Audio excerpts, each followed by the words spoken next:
eles não nasceram heróis.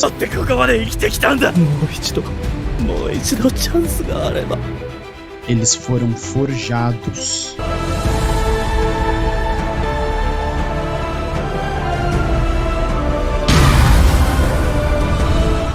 Na dor.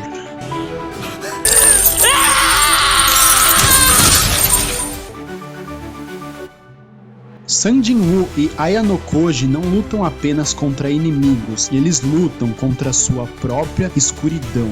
Mas por que isso nos toca tanto? E se tudo que você faz não tiver sentido algum? Acordar, trabalhar, estudar, fingir que tá tudo bem, viver no automático e esperar por algo que você nem sabe o que é. Mas e se no meio desse caos silencioso surgisse algo que te colocasse de pé? Uma razão, um propósito. É isso que separa um personagem esquecível de uma lenda. Não é o poder, não é a fama, é o porquê.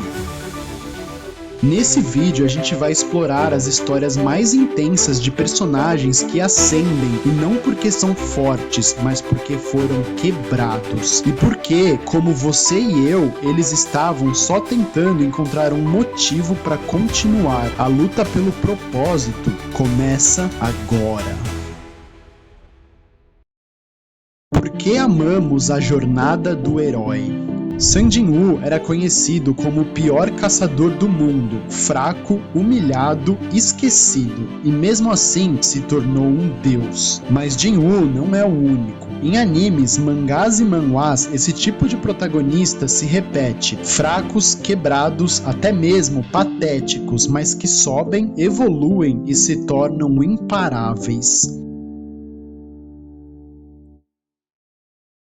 Parte 1. A jornada do herói. Existe um padrão nas grandes histórias, um padrão tão antigo quanto a própria narrativa humana, a jornada do herói. A jornada do herói é mais do que apenas uma história, ela é a essência da transformação, o caminho onde o impossível se torna possível. Em cada um de nós existe uma chamada à aventura, um momento em que somos desafiados a ir além do que nós já somos. E isso, meus amigos, é onde tudo começa.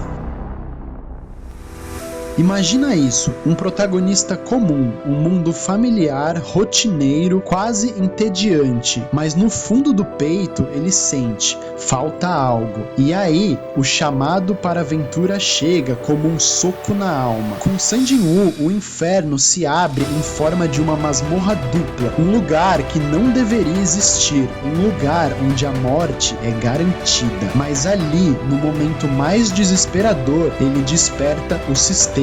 E nesse instante, tudo muda. Não é só uma chance de viver, é uma segunda vida, uma jornada marcada por sangue, suor e evolução. Um convite cruel para reescrever a sua existência.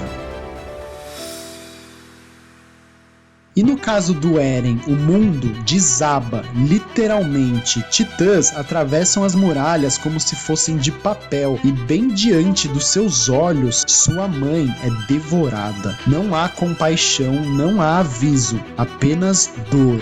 Aquele grito de dor vira ódio, e o ódio vira fome de revolução. E assim nasce o herói, e com ele nasce também o monstro. Agora, o herói atravessa um novo mundo, hostil e impiedoso, um campo de batalha onde tudo testa sua alma. Ele não é mais aquele ser frágil do início, mas também não é invencível. Cada inimigo que aparece não representa só perigo físico, mas um espelho, um reflexo das falhas, dos medos, das inseguranças que ele tentou esconder. E então vem o momento mais sombrio. A verdadeira batalha é interna. Ele encara o abismo e o abismo encara de volta. Mas é ali, no fundo do poço, que ele encontra a centelha, o que restou de si mesmo, e com isso ele renasce. Não como o herói que o mundo esperava, mas como o que o mundo precisava.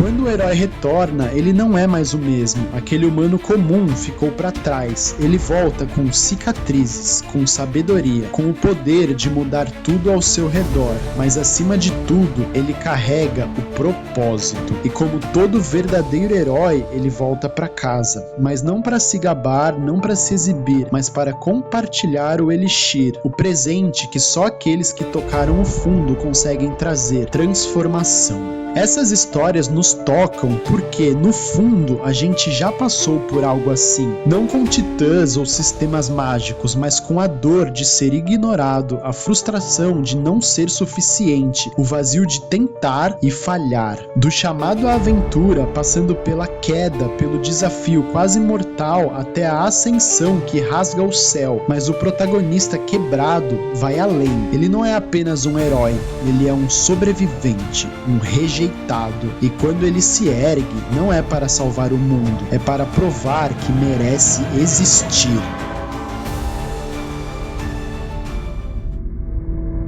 Parte 2. O teste e aprovação. Jin-Woo começa lá no fundo, literalmente um caçador de rank-E, um peso morto num mundo onde o poder define o seu valor. Mas quando tudo desaba, algo desperta. A dor vira uma fúria silenciosa, a humilhação vira combustível. Solo Leveling constrói Jin-Woo como um deus nascido do inferno. Cada passo dele é um grito silencioso contra o destino. Cada inimigo derrotado, uma cicatriz transformada em medalha, como se dissesse: eu não sou mais fraco. Naruto é o grito de um garoto ignorado que se recusa a ser esquecido. Sua jornada é sobre transformar solidão em força, rejeição em laços. Ele não quer só ser Hokage, ele quer provar que é possível acreditar em quem o mundo tentou apagar. A cada jutsu, a cada amizade, Naruto escreve com o próprio chakra: eu existo e vou mudar o mundo. Thorfinn começa como uma chama de ódio, acendida pelo sangue de seu pai, mas sua jornada não é sobre matar, é sobre renascer. Ele atravessa o inferno atrás de vingança para descobrir o peso do arrependimento, e quando larga a espada, ele se torna algo maior do que qualquer guerreiro, um homem livre. A dor dele não constrói um herói de contos de fadas, constrói um protagonista real, um homem que não levanta pela força, mas pela redenção.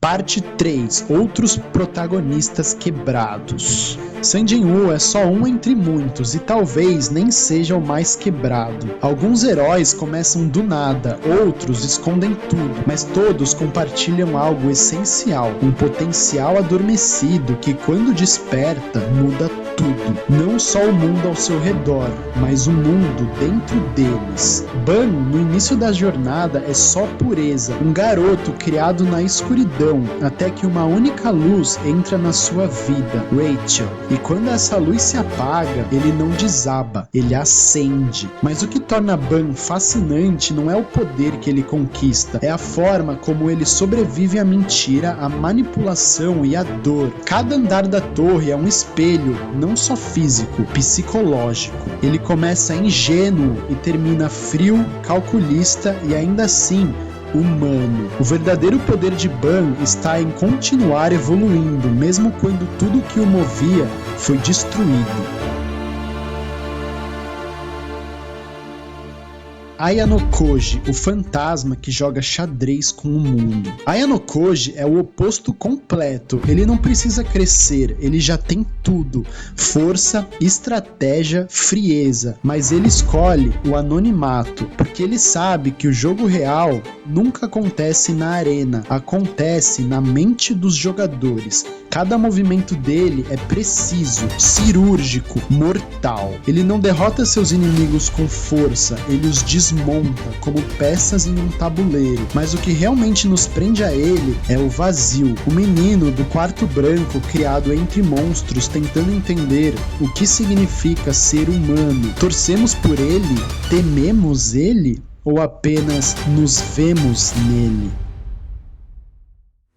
Tanjiro, o coração que queima e não se parte. Tanjiro é diferente, ele não começa perfeito, nem é moldado pela escuridão. Ele é o fogo que aquece e não o que destrói. Ele vê a sua família sendo massacrada, vê a sua irmã virar um demônio e mesmo assim não odeia. Tanjiro sente tudo, a dor, a raiva, a tristeza, mas não se afoga em nenhuma delas. A cada inimigo derrotado, ele não comemora, ele lamenta, porque ele sabe, do outro lado da lâmina há alguém que também sofreu. Tanjiro não cresce só porque fica mais forte, ele cresce porque não perde quem realmente é. E essa talvez seja a força mais rara de todos, permanecer bondoso em um mundo que te ensina a ser cruel. Esses três protagonistas, Ban, Ayanokoji e Tanjiro, parecem mundos completamente diferentes, mas estão ligados por um fio invisível, um fio feito de dor, de transformação e de renascimento. Eles não são só personagens em jornadas de superação, eles são símbolos vivos de algo que todos nós sentimos e às vezes não conseguimos explicar. Eles mostram que crescer dói, que mudar rasga por dentro, mas que mesmo assim a gente pode se reinventar e continuar inteiro, ou pelo menos o mais inteiro possível. Talvez seja por isso que a gente se conecta tanto, porque eles são partes do que já somos ou do que gostaríamos de ser. A inocência que resiste no mundo cruel, a inteligência que sobrevive ao jogo social e a bondade que queima como uma chama que nunca se apaga. No fundo, a jornada deles é a nossa, contada com outras cores, em outro ritmo, mas com o mesmo coração pulsando em cada cena. Talvez a gente se veja neles, porque todos nós já nos sentimos pequenos, fracos, ignorados. Ver alguém vencer onde todos fracassaram é mais do que inspiração, é terapia, é a fantasia de controle sobre um mundo que tantas vezes nos escapa. Mas e se um dia a gente acordasse com um poder escondido? E se, de repente, o mundo tivesse que nos notar? Essas histórias são catarse pura, são a vingança simbólica de todos que foram deixados para trás, de quem foi subestimado, ignorado e rasgado por dentro, mas nunca completamente destruído. Mas nem toda ascensão tem alma. Alguns personagens são só força, só brilho, só barulho. Kirito, por exemplo, ele é habilidoso, carismático, sempre pronto para vencer, mas raramente parece sofrer. É como um herói com o cheat ativado, invencível e vazio. Madara é um deus em forma de ninja, estrategista, poder bruto, mas tão distante, tão inalcançável que a gente nunca sente por ele, só assiste. Escanor é o sol, literalmente, brilhante, arrogante, imparável, mas a sua história é rasa. Quando ele cai, a gente não chora, porque a força sozinha não cria conexão, ela só impressiona. Mas Tanjiro, ele luta sabendo que pode morrer no próximo segundo e mesmo assim não recua. Ban foi traído por quem mais amava e mesmo assim continua subindo a torre. Ayanokoji aprendeu a esconder tudo porque mostrar sentimentos doía demais. Esses são os heróis que ficam com a gente, não por serem invencíveis, mas por serem quebrados, por sangrarem, por caírem, por duvidarem e mesmo assim continuam. Vivemos numa era onde a força sem propósito é celebrada, mas isso só revela o vazio que sentimos. Quando buscamos validação sem nem saber quem somos, a força só importa quando vem com dor, com história, com alma. No fundo, o protagonista quebrado é mais do que um clichê, ele é um espelho, um reflexo do que somos quando o mundo quebra a gente, mas a gente ainda assim escolhe levantar. Talvez por isso nunca nos cansamos de vê-los vencer, porque lá no fundo a gente ainda acredita que pode vencer também, mesmo que ninguém mais acredite, mesmo quando tudo parece estar perdido. E talvez isso seja o mais poderoso de tudo. Ser overpower não é o que torna um protagonista inesquecível, é a dor, a jornada, a escolha de continuar. Jin-Woo começou como o caçador mais fraco do mundo, zombado, ridicularizado, esquecido, mas a cada sombra conquistada, ele não só ficou mais forte, ele renasceu no caos, na escuridão, na dor. Solo Leveling não é só um espetáculo de poder, é sobre um homem que decidiu virar o deus do próprio destino. Lembra? No final de tudo, ele superou o sistema. Mas e se no final das contas o poder não for o mais importante? Porque o que realmente importa é o que faz você levantar, quando tudo dentro de você queria desistir. Tanjiro, Ban, Aya no Koji e Jin-Woo, eles não venceram só o mundo, eles venceram a si mesmos e nos mostram que, mesmo quebrados, a gente pode continuar. E às vezes, só isso já é poder o bastante.